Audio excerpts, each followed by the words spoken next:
Horse walks into a bar. Bartender says, "What's with a long face?" Ha! That's a good one. From the birthplace of the Bohemian Revolution. From I'm still dusting the dirt off that joke you told. It's an oldie. From Cowork 591 Studios, this is the Steve Brown Arts Center Podcast Network with co-host Dale Rueber and producer Blake Tempus. I'm Jim Gillespie, and this is the Jesup News for September 18th, 2023. Where does the year go, my friends? Oh, it's gone. It was the last quarter, right? It is. Been a pleasant week weather-wise.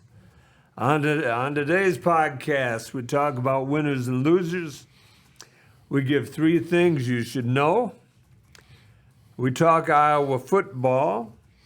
We give Cowork 591 news. We look at the events inside the Steve Brown Arts Center.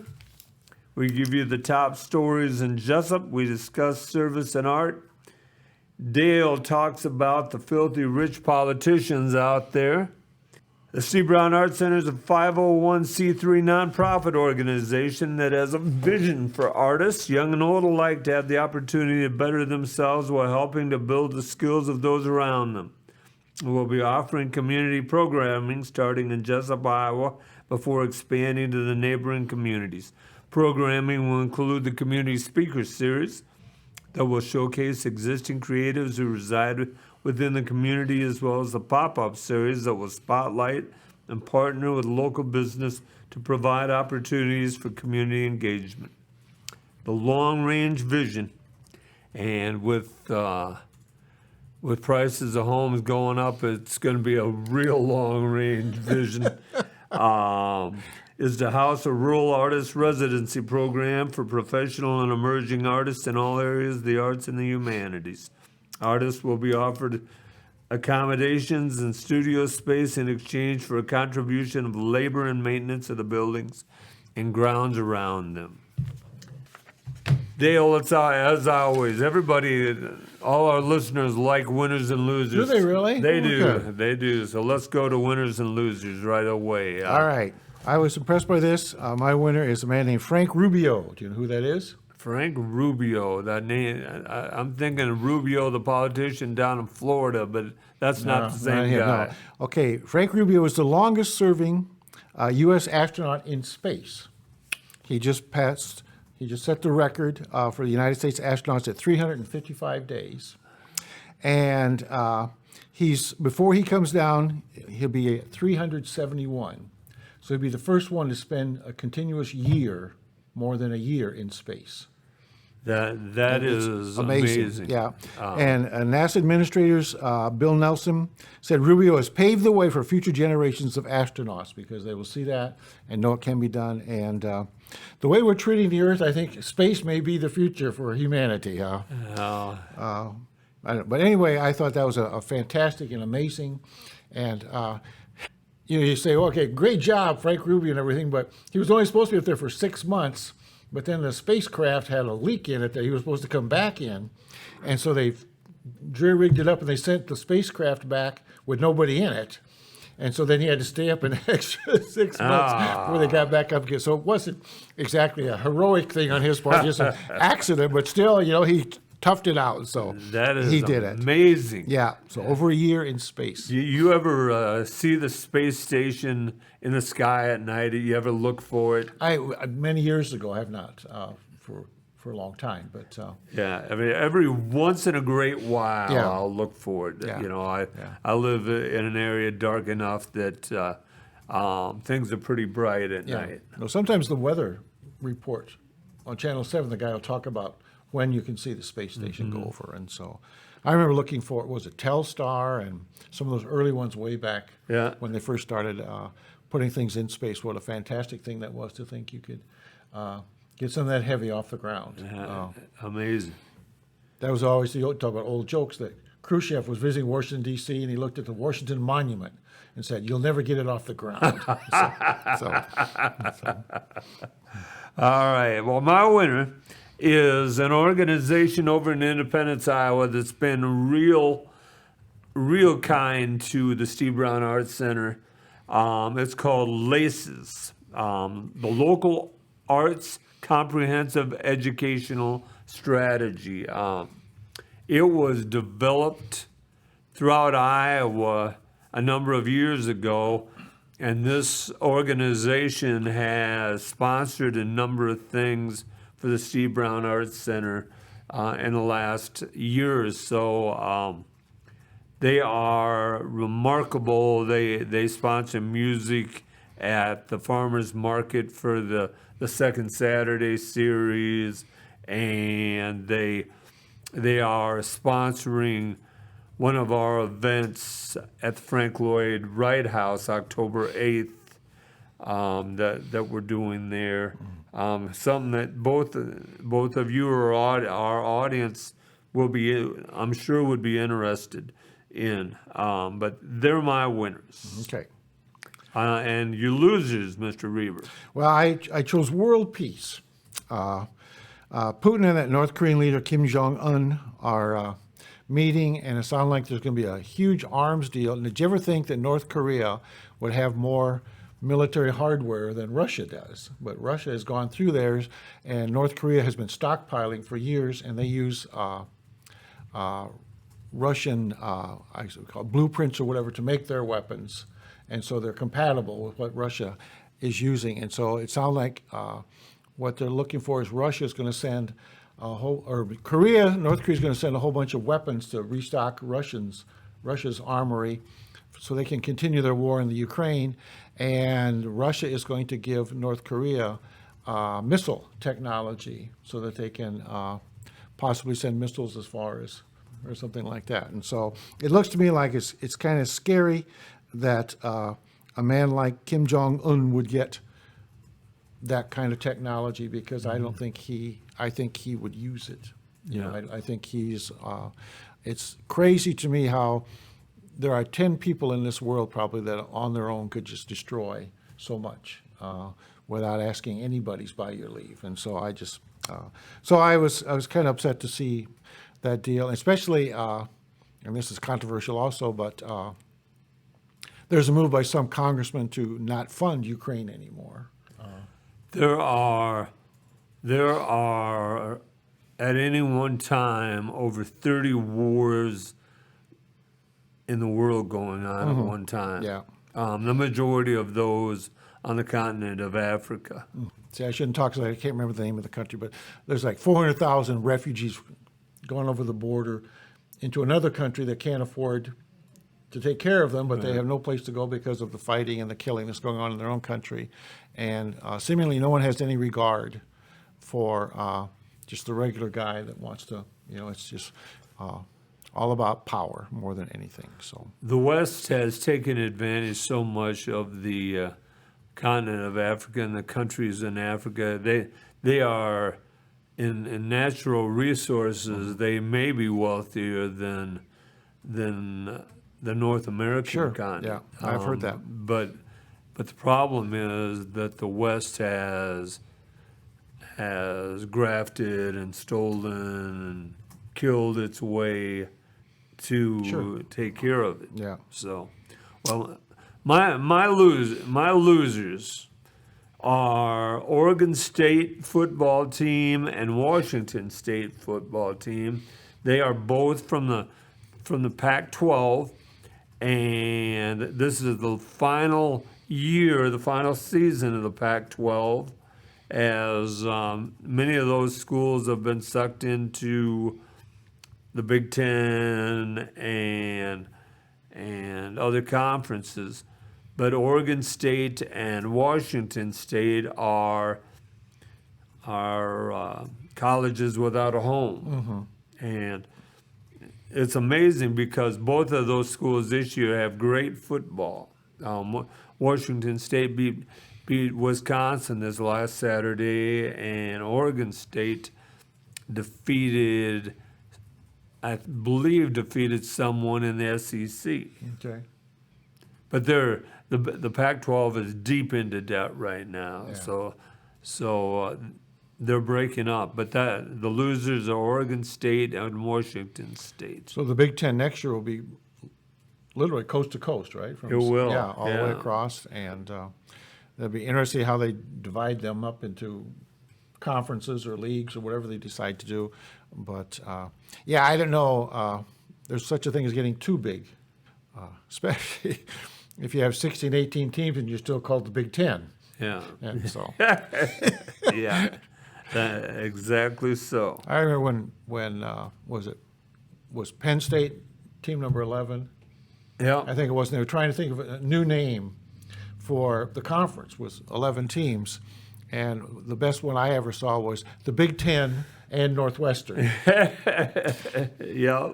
But they just stayed with the Big Ten no matter how many schools they have. So All right. Well, Dale, what do you have for library news? library news. Okay, the library is still over there, going strong. And always remember, if you have the little tots, now that school started, you have the little ones at home. Sometimes it's nice to have a schedule for them, and every Thursday at 10:30 a.m. you can go to the Little Tot Story Time for songs and stories and more things. I think they do little craft things.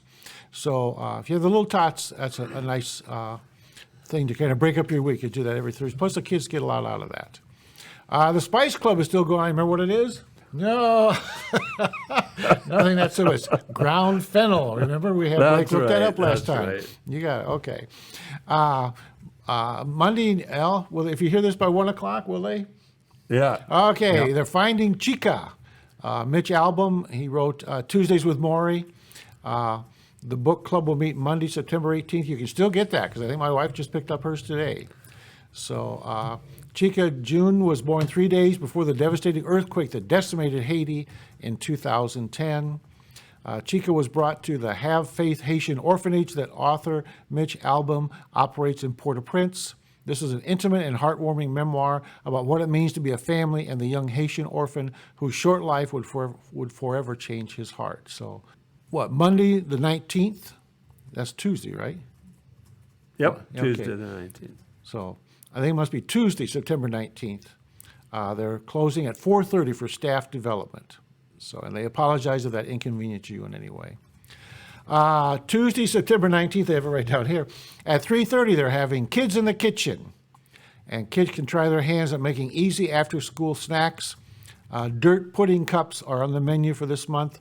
And kids ages kindergarten through fourth grade are welcome to attend. Pre-registration is required, and class is limited to 15. So if you're interested, you need to call.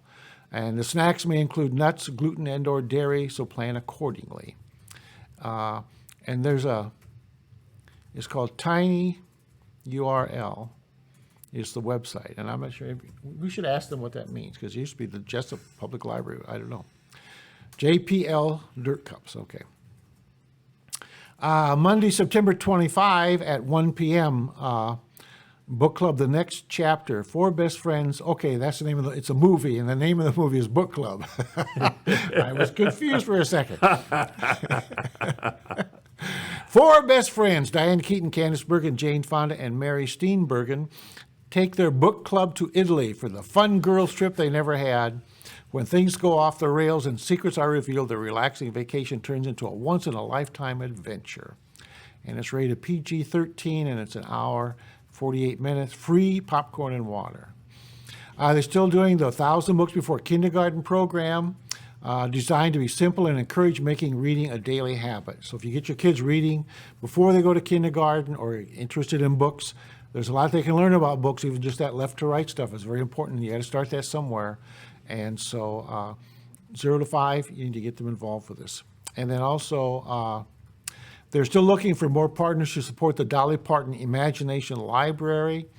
And this free program provides monthly books for children aged 0 to 5 years living in Jesup School District. The service is locally funded, and we are grateful for those who are already our sponsors. And these are the Friends of the Jesup Public Library, Heartland Technology, Innovative Wealth Management, Jesup Paint and Auto Body, Jesup Chamber of Commerce, and the Jesup Public Library Endowment Fund.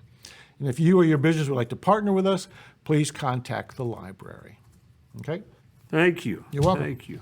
This is the Steve Brown Arts Center Podcast Network. We're at Cowork 591 Studios in Jesup, and we're in the West Studio tonight as the Jesup Golf and Country Club board meets in the main studio.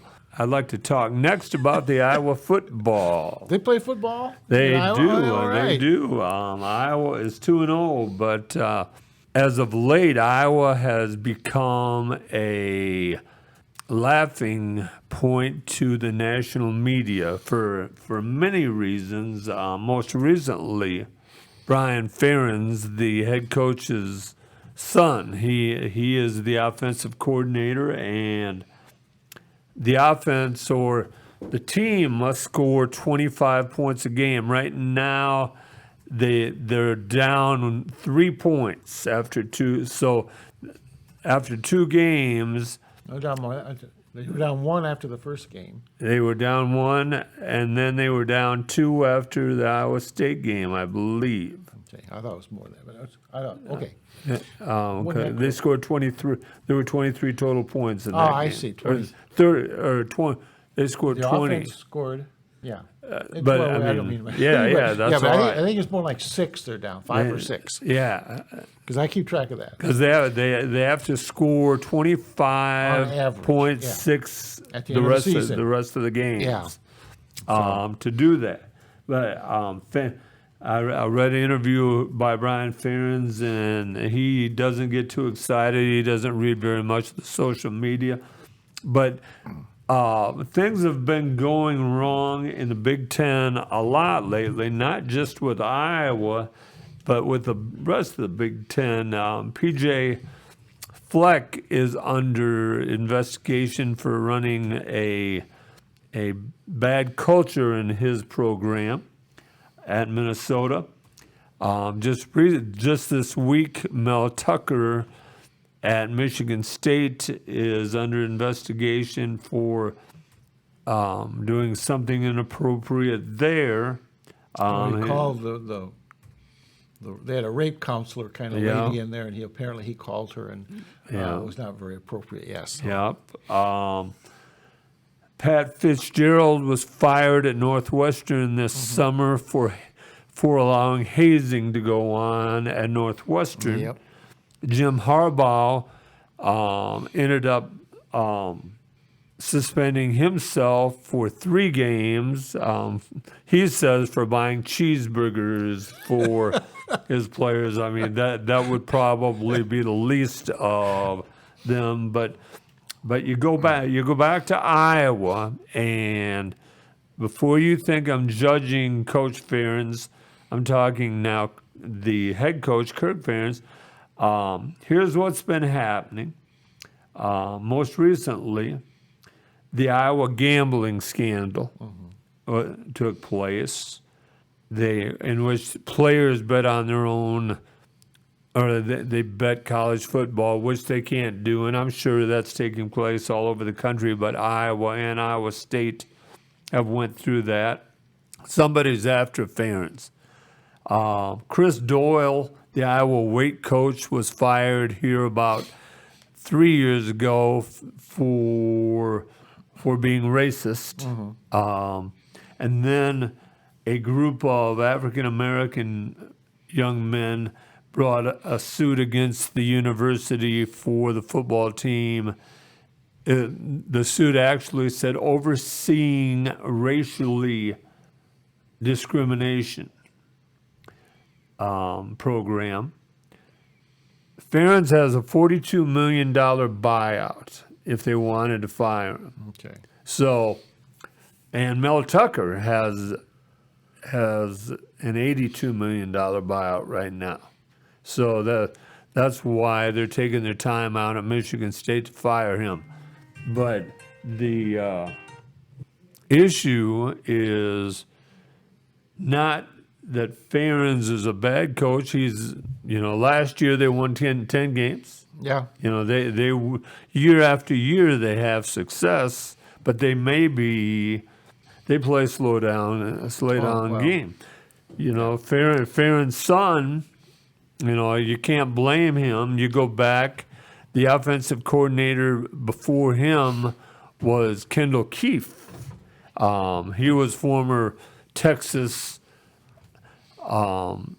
offensive coordinator under Mac Brown, and they they pushed real hard for Kendall Keefe, and Kendall Keefe came in and did the same thing as young Ferens is doing. It's not their fault.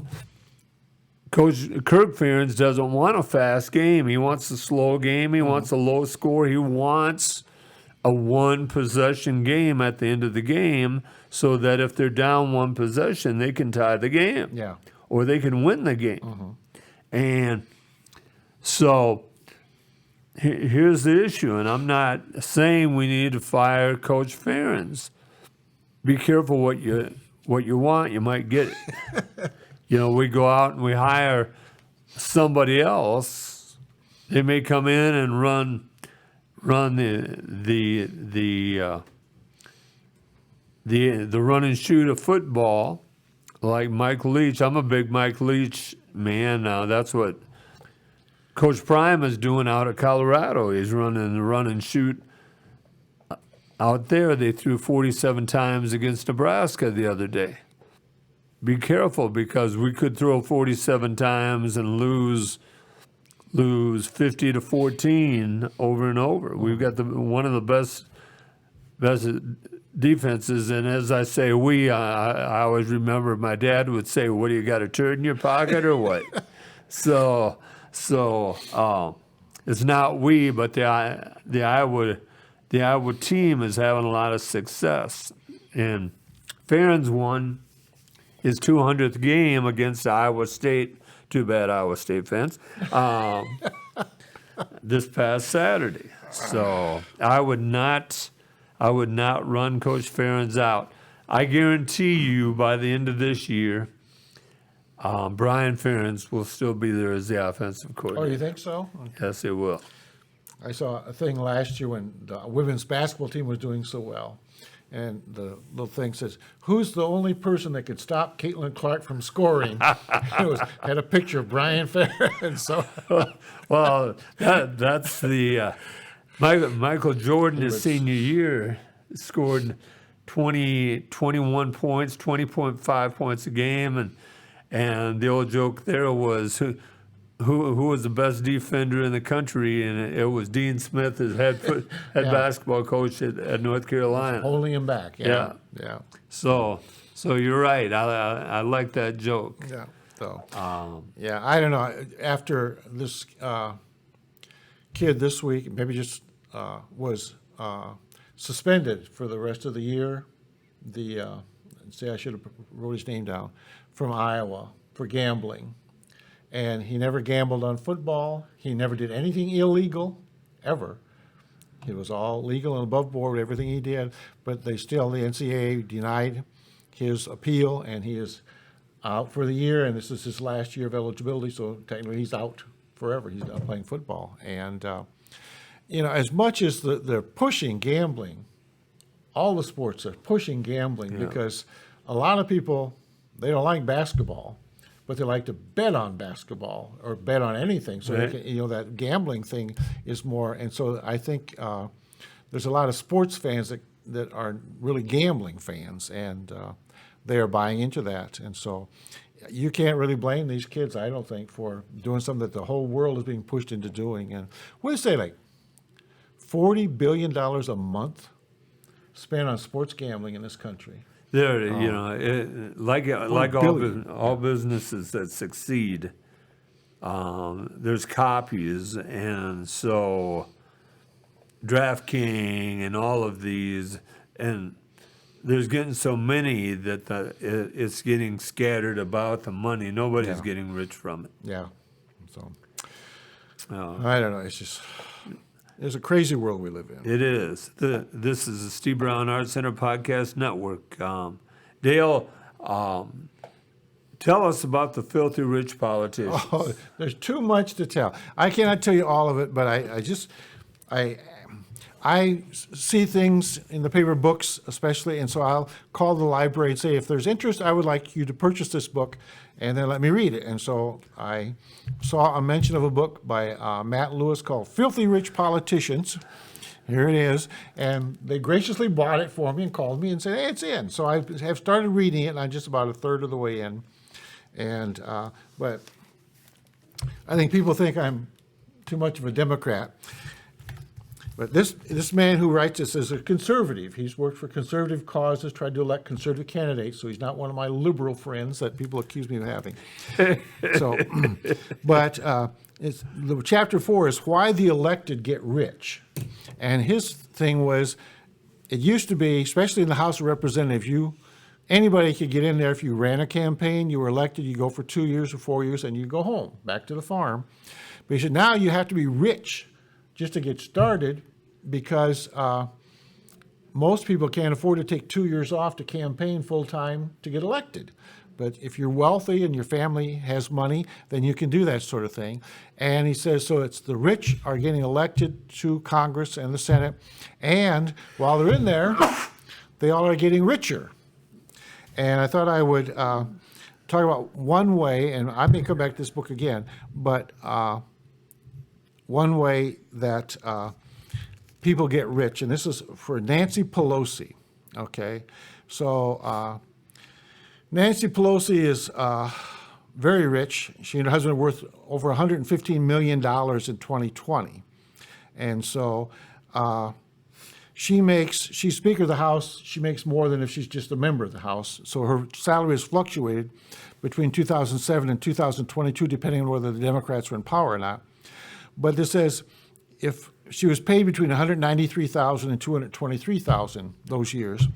So if she saved her entire salary, she would have to work more than 500 years to earn her current net worth. She was already a multimillionaire when she won the speakership in 2006, and since then her net worth has more than tripled, largely thanks to some surprisingly fortunate investments. And says Pelosi's luck at picking stocks is so amazing that they say among a certain community of individual investors on TikTok, they'll watch what Pelosi invests in, then they go and invest in it also. They see she's like kind of a watchdog for them, so they're keeping track of her. And so she's done that well. And I thought this was crazy. In 2021, Pelosi and her husband traded over $50 million in assets with annuitized returns at 69%. Oh, my. Yeah, and that's better than Buffett or any of those big shot guys are doing. And so one of them I thought was interesting was public offerings. When a company goes public and they issue stock, it's very difficult for an individual to get involved with that. Pelosi and her husband have participated in at least 8. And one of these came in 2008 from Visa, just as a troublesome piece of legislation that would have hurt credit card companies began making its way through the House. Undisturbed by a potential conflict of interest, the Pelosi's purchased 5,000 shares of the world's largest electronic payment network at an initial price of $44. 2 days later, it was trading at $64. And the credit card legislation never made it to the floor of the House. The Pelosi's, on December 22nd, Paul Pelosi invested between $500,000 and $1 million in 25 call options of Tesla stocks. And it explains what those are. But anyway, it was somewhere between $500,000 and a cool $1 million is what he made off that, just in a matter of a few days. He got involved with Tesla, a lot of stock, because there was legislation coming up that would make the federal government buy more green-friendly vehicles and that sort of thing. And so they bet on that. And on March 17th, he purchased 2,500 shares of Tesla at a strike price of $500 a share. By March 23rd, which is 6 days later, it was trading at nearly $1,000 a share. Wow. So he says, I'm not great at math, but I think that's a good return on investment. Yes, and it's just a matter of a couple days. And so that's kind of what this book is going after, is how these people make money. A lot of them, like I said, like John McCain, everybody thought was the man of the people and this sort of thing. Well, they asked him one time how many houses he owned, and he couldn't tell them. He didn't know. And so they finally figured out that he had 8 houses that he owned, but actually he didn't own any of them. They all were in his wife's name or in his children's name. So he was hiding money that way. And it's people that look on the up and up, and maybe they are in the up and up, but people are getting rich by being a congressman or a senator, and I think that's why you can't get the darn guys out. Right. I also think that's why they don't have the courage to do what they're supposed to do, because they want to keep their job rather than do what they should do for the country. That's an opinion there. So anyway, I'm going to keep reading this book, and if I find some interesting things, I looked just in the back. Any mention of Iowa politicians? There wasn't any. So right. I was disappointed in that, because I thought, Iowa, yeah. But anyway, filthy rich politicians. We had to think twice about who we're electing to office and why they are running. And so, All right. who's the richest president we ever had? Would it have been? Adjusted for inflation, So I'll give you. I'll do that, and then I got a list right here. All right. I'll see what you know. I'm guessing Herbert Hoover, but No, he's on the list. He's in the top 10. yeah. Come on. See, now I don't have the list. All right. Here we go. Well, Just a minute. I got just a second. we can come back to that. Yeah. Give me one more second. Well, I'll bloviate All right, while you go look. ahead. I'll bloviate while you look. Why can't I find that? As I bloviate for Dale here,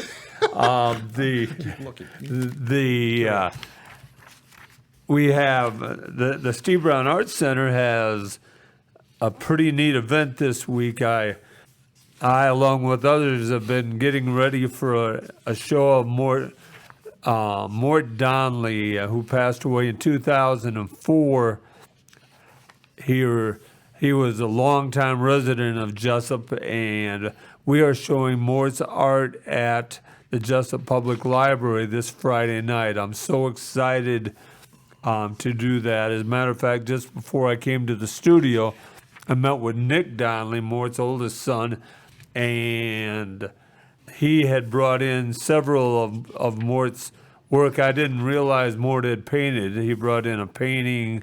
He brought in drawings and caricatures. I didn't realize that Mort was big into the Kennedy family. He had several pictures of Kennedys he brought in, and family pictures, community pictures.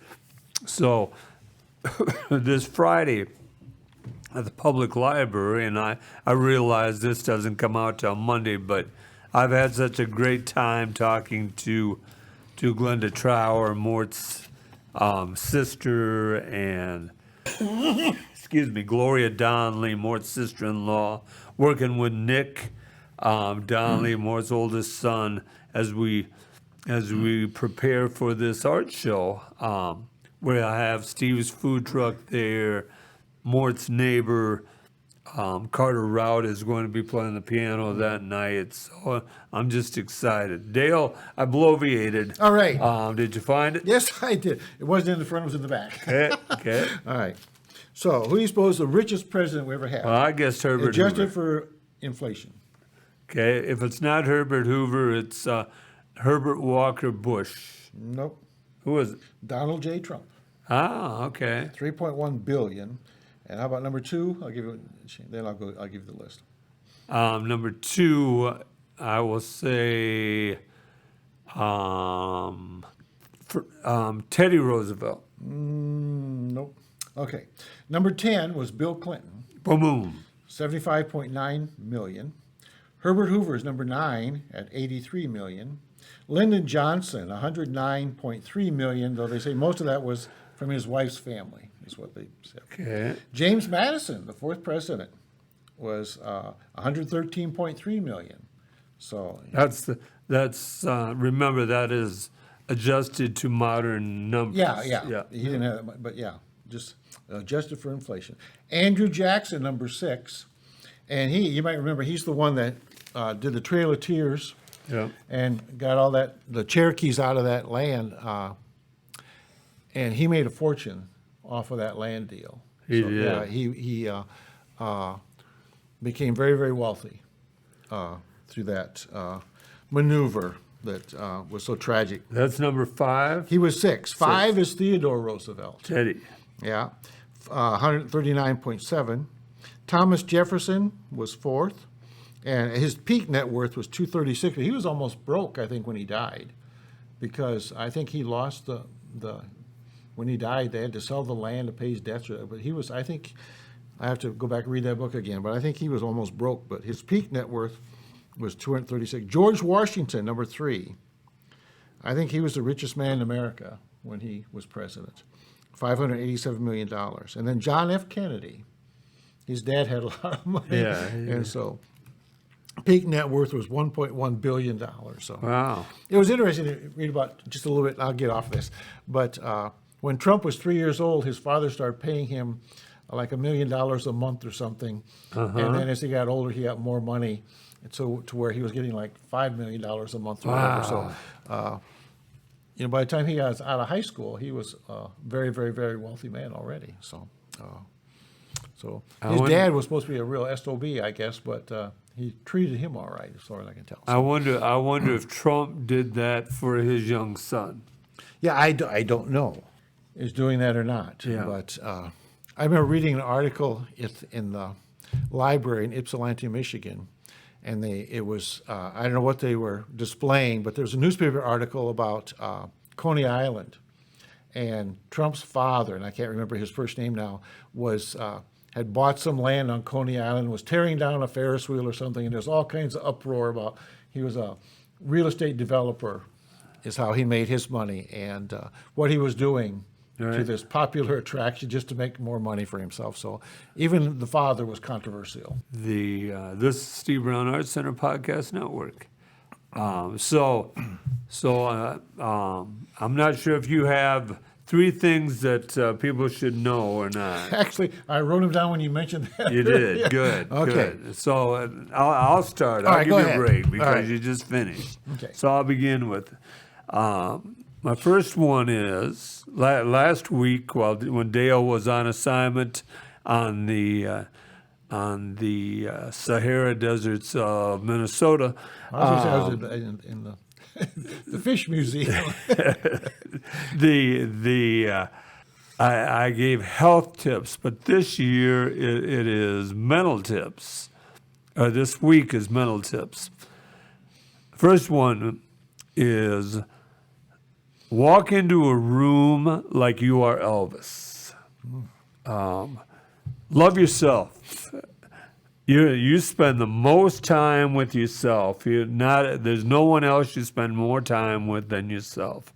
So love yourself and have confidence in yourself. So when you walk into a room, walk into the room like you are Elvis. Okay? Thank you very much. You're welcome. And yes. yeah, and You look good in a cape. Yeah, thank you. In a jumpsuit. So. And second, pull the goalie. Now, Say again? pull the goalie. In hockey, when they're down, the Yeah. last minute or two, they pull the goalie the last minute or two. Yeah. Well, I'm here to tell you, if you look at statistics, the earlier you pull the goalie, the more success you have in your life. So don't be afraid to fail. Okay. It is all about not fearing failure. So pull the goalie early. Okay. Okay. So that is the second one. So walk into a room like you're Elvis. Pull the goalie early. And the third one is love like my Uncle Jack. Okay. And now we have to know about Uncle Jack. Okay. Now, Uncle Jack was a unique man. My mother had several brothers and one sister, and Uncle Jack was the black sheep of the family. During the Depression, Uncle Jack was caught with another man and 2 women breaking into a railroad car to get something to eat on a cold Iowa night. And Uncle Jack had broken the law before, and he ended up being sent to Anamosa. And he spent 2 years in prison. Well, when I was a young kid, I didn't know that, and I loved Uncle Jack. Sure. But Uncle Jack was rarely in our lives. I don't know if he felt like he had failed the family, if the family had turned on him, but my mother was the youngest child. And it was not uncommon for Uncle Jack to call the house after midnight on Friday or Saturday night. And of course, being young and wanting to talk on the telephone, I'd race to the phone and pick it up, and it'd be Uncle Jack on the phone. And Jack and I would be talking, and Mom would walk up to me at 2 or 2:30 in the morning and rip the telephone out of my hands and talk to Jack, and although we would, my mother was probably one of the few siblings that would see Jack. When we would go to Rochester, we would go to Jack's apartment and see him. He had lived a pretty tough life, Jack had. But Jack always had love from me. I'd pick up the phone at 1 or 2 in the morning, and he would talk to me he'd have talked to me all night if I'd have wanted to. Yeah. Jack showed me unconditional love. And, you have to realize Jack spent time in prison. Yeah. He was away from his family. He felt like he let his family down. He felt like he let his mother and father down. But even after the years when he got out of prison, he knew how to show unconditional love. Yeah. Well, that's good. So love yourself. Do not be afraid to fail, and give unconditional love. Yeah. So that's my 3 things you should know. To think about how, when that phone rang, how exciting that was. Yeah. It could be anybody from anywhere. And if it was long distance, that was extra exciting because they were spending extra money on it. It was just amazing. Yeah. My mother had a brother, sort of like your brother. He wasn't in prison, but at 2:30 in the morning, he couldn't get home. He'd just come in the driveway and sit there and honk the horn. And we lived in town. He honked the horn until we would go out there and talk to him, and then one of us had to drive him home. Right. The follow in his car. So. Yeah. But my mother was the oldest, and he was the youngest, and so she took care of him, all those years. So, okay. 3 things I wrote down is, I think everybody ought to know how to ride a bicycle. And that's your first real, as a kid, that's your first real sense of freedom, where you can get on that bike and you can go away from whoever's always watching you. Yeah. And I think kids need that adventurous feeling. I think, we watch them awful closely anymore. You think about the freedom that you had as a kid, running around town and everything, and the adventures you had. And kids don't have that anymore. But riding a bike is a real expression of freedom. Plus, riding a bike is something that stays with you. You can use that for exercise till you're 100 years old. And so there have been people in their 80s that have ridden ragbri. And so that kind of thing. Okay. I also think everybody should know how to plant a tree. Mm-hmm. They say, when's the best time to plant a tree? Well, it's 50 years ago. But you should know how to plant a tree, because everybody should be, at some time in your life, when you get some property, you should plant a tree, and hopefully more than one. But I was trying to think the other day how many trees I've planted in my lifetime, and it's not 10, but I think 8 of them are still around, 8 of that I can think of that I have planted. So, and then, this is a controversial. I think everybody should know how to drive a stick shift. Very good one. Because there were some guys in New York City, they were robbing a bank, and they came running out of the bank, and they jumped in the car, and the driver killed the car. He didn't know how to drive a stick shift, so they all got caught, see. So you should know. But if you know how to drive a stick shift, then you are driving the car. You're not just riding in a car that's driving itself. And when they advertise these cars where you just push the button and you don't have to steer anymore, I think, that's so terrible, Driving, I enjoy driving. I think driving is fun, and I think kids, when they first get their license, really get that feeling that driving is a real adventure. But if you can drive a stick shift, you feel like you're in control of the car and that you are making the car do things rather than it just automatically happens. Mm-hmm. And so I think, and I was so disappointed because I had driven a U-Haul from La Crosse, Wisconsin, back to Jesup, carrying my daughter's things when she was transferring to Waterloo. Right. And it was a hot day, and it's an old truck, no power steering, no air conditioning, and I was just wiped when I got home. So a few years later, my son gets married, and has a house in Waterloo, but he's moving to Hudson. So I go with him to pick up the moving van. So I'm driving away in his car, and he comes running after me. Dad, you'll have to drive it's a stick. And no. So I didn't teach my own son how to drive a stick, but I did teach my wife. And if you can teach your wife how to drive a stick shift without getting divorced, then you are quite a man, I think. So anyway, so learn how to have some control over your life. Ride a bike and drive a stick shift, I think, at least once in your life. So. Very, very good ones. Good ones. So stick shift, ride a bike, and plant a tree. Know how to plant a tree. Yeah. How deep to dig the hole, where the ground's got to come on that little knob on the side there, and what to do with the ball. You should ball or bare root and all this kind of stuff. You should know that, or else you have an old neighbor that can talk you through it. So. Yeah. I had an old man, Paul Haight, lived across the street when I first moved into my house as a young man, and I built a garage. I helped somebody else build it. But I'm out there shingling one day, and I all into his voice, and I jump, I almost fall off the roof, and old Paul had climbed the ladder and said, "Oh, how you doing?" And he gave me a few instructions on how to shingle the garage correctly. So what a great guy. So. Oh, that is great. Yeah. All right. Thank you, John. Thank you. Yeah. So this is the Steve Brown Arts Center Podcast Network. And some announcements from Cowork 591. There is October 21st. There is a lunch and learn program. It's called Time Management Prioritization. That's tough to say. When you have two tongues, especially. So, yeah.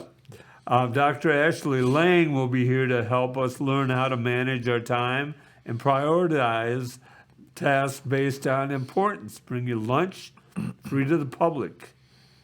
RSVP with Kelly. The Good Morrow Pizza Truck will be here October 25th. Make sure you check on that. All right. Dale, what do you have? You have, I believe, White's Funeral Home Yeah, I has have one obituary. One obituary. And this is a man named Robert L. Bud Conrad of Independence. And you look at his picture, you say, that's a man I would have liked to have known. Right, you know, right. Just, I don't know if you read obituaries, but I glance at them, and every now and then there's some that are just very, very interesting. You end up reading the whole thing. And there's some interesting people out there who have done some interesting things. But if you get a chance, look him up on White's webpage, because just a nice-looking, happy man. Ronald Lee Bud Conrad, 85, of Independence, died of natural causes on Wednesday, September 6th at Unity Point Allen Memorial Hospital in Waterloo.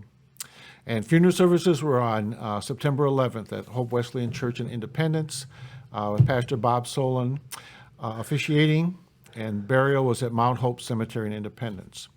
Bud was born April 28, 1938, in Winthrop, the son of Morris Eslick Conrad and Agnes Pearl Brown Conrad. He was raised in Winthrop and was known by everybody in town because he loved to talk to people.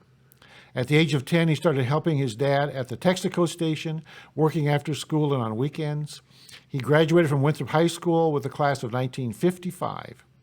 After graduation, he continued to run the station with his dad. After a while, he decided to try factory work and began working at Iowa Manufacturing in Cedar Rapids. He still had the gas station blood in his veins, and eventually returned and started Bud's North DX in Independence. And I think, actually, I bought gas there at one time. June 11th, 1975, he was united in marriage to Sharon Lee Hare Bain in Galena, Illinois. And they made their home in Independence for a short time while Bud tried his hand at something different, selling cars. He sold cars for Burkhart Ford in Independence and quickly found out it was not for him. Bud and Sharon moved back to Winthrop and purchased a gas station there, and it became Conrad's Tire and Service until the mid-1990s, when Bud decided to retire. He thought retirement sounded like a good idea, but soon found out he still needed to do something, so he worked for his nephews at Quamico in Quasqueton, Iowa, sold DeKalb seed and mowed lawns in Winthrop. After Bud and Sharon moved back to Independence in 98, Bud continued to mow lawns until just recently. Bud was a people person and loved talking to people, going to coffee, playing cards, bowling, old cars, and shooting pool. He also loved attending all the activities his children, grandchildren, and great-grandchildren were involved in, especially basketball games. Bud attended Hope Wesleyan Church and was formerly a member of the First United Methodist Church, both in Independence. And Bud is survived by his wife of 48 years, Sharon Conrad of Independence, his children, Annette, probably messed up, Kepler of Shellsburg, Rodney Conrad of Winthrop, Angela Mahoney of Troy Mills, Cynthia Nodland of Cedar Rapids, his stepchildren Jeff Bayan of Piasta, Susan Bayan of Independence, 12 grandchildren, Ben, Conrad, Jordan, Conrad, Megan, Schulte, Amber Mahoney, Heather Mahoney, Ireland Mahoney, Allison Johns, Brandon Bayan, Zach Bayan, Trevor Bayan, Rose Nodland, Emily Nodland, 7 great children, 1 sister, Donna Kinney of Winthrop, and special family member Morgan Newman, Connor Vanderkuyf, and Lillian Vanderkuyf. He was preceded in death by his parents and 2 great grandchildren, the Bayan kids, 1 brother, Keith Conrad, and 1 sister, Edith Decker. And so, looks like a very nice man and had an interesting life. Isn't it amazing when you get married and you have children, and then your children get married, and even have those children get married, and pretty soon you got all these different family names connected to yours. And my family, we had Ruebers, and we had Lemcools and Plagencools and Clendennons and Lanes, and my grandma would talk about it, I had no idea who you're talking about. But it doesn't take long to get a whole bunch of names, family names associated with your name in one way or the other. So You're right. This is the Steve Brown Arts Center Podcast Network. I was talking to someone, Dale, today, and we were talking about service. And you are a person of service, and serve the community well. You know, how much service should you do? And you know, I really believe that if everybody in our country did 1 hour of service a week, how wonderful our country would be. And it already is a wonderful country, but you know, think of if 250 million people, we have about 250 million people by now in our country, did 1 hour of service per week. yeah. And a lot of people do more than 1 hour a week, especially in a town our size. Yeah, that's how things get done. Yeah. With volunteer work. Yeah. Brown really believed in serving the community, and I know he helped out a lot of organizations that I was helping at the Yes. same time. He would be there, and I know the city wanted those "Welcome to Jesup" signs, and he and some kids. This is off the books. I mean, he just did it on his own time, this sort of thing.